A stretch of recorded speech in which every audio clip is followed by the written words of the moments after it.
Today we celebrate Kababayan Pride by meeting different kinds of Kababayans. Two Kababayans who are participating and dancing in a Bollywood event at the Ford Amphitheater. Also a Kababayan entrepreneur who started a food truck and who now has her own pancake mix. I know the food truck is very popular and you may already know some hints out there. So watch out, stick around for that later on in the program. Also a Kababayan entrepreneur who we actually visited at her school in San Fernando Valley. Here's what happened.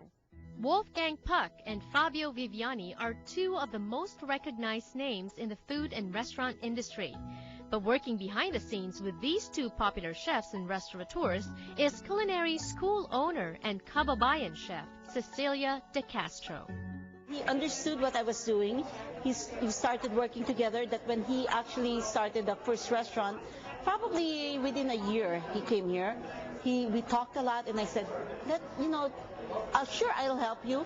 And some of my students work for him, so much so that I think when he first opened, about 3 or 4 students. That's about 30–40% of his crew were my graduates and students, and now he's, I think, hired over 10 of my graduates. So he is actually one of those chefs, just like Wolfgang Puck, who says, I trust you, you know who I am, you know what I'm looking for, send me the right candidate, and so far it's worked well. A good friend, Cecilia De Castro, a great institution here, her cooking school. It's a good place to be for a friend. She gave me 80% of my lead team in all the restaurants I have. They come from her culinary wisdom.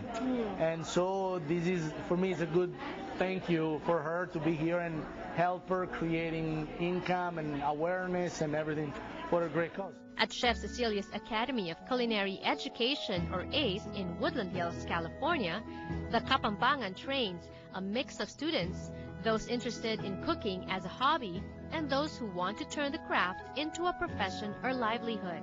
When I see students, young or old, and they develop and find their passion and get a career out of it, it is undescribable. It's like, how do you describe someone who finds what they really want to do and make them happy, and it makes them happy, and make a living out of it? This is a very kind industry. People are generous, and then what is more amazing is you feed people not only physically but emotionally. Makes people happy, and finding the students find job and finding themselves.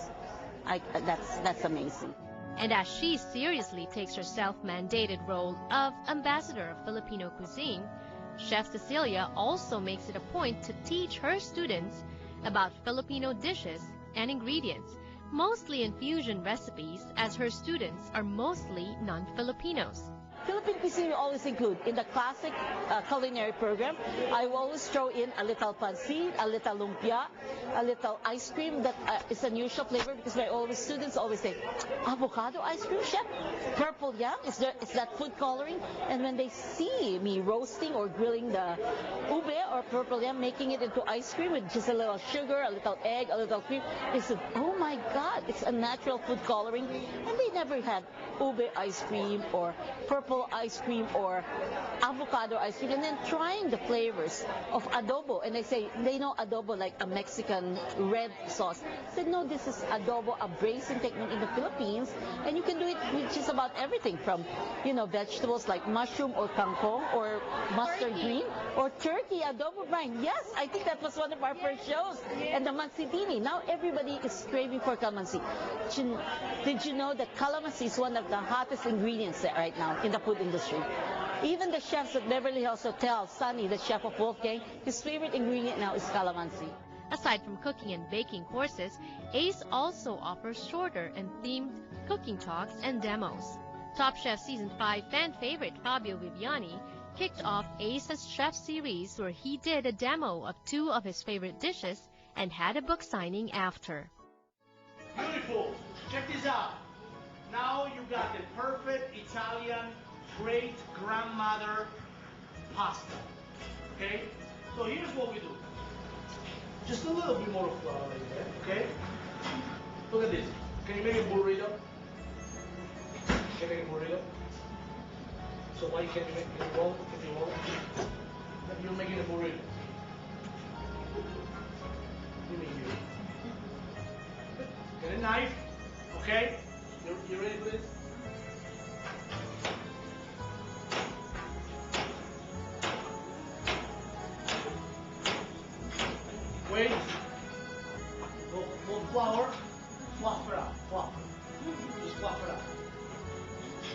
just did?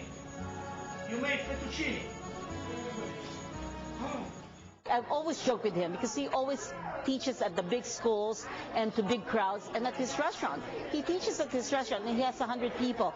And so I was joking with him one day. I said, oh, one day you'll come to school. Of course. And, I know he's busy, he's always traveling, but, and he said, it's done. We have a date for you. Fantastic. And I said, what do I need? No, he's donating it for the scholarship fund. You've given us great people. And I said, let's continue the tradition.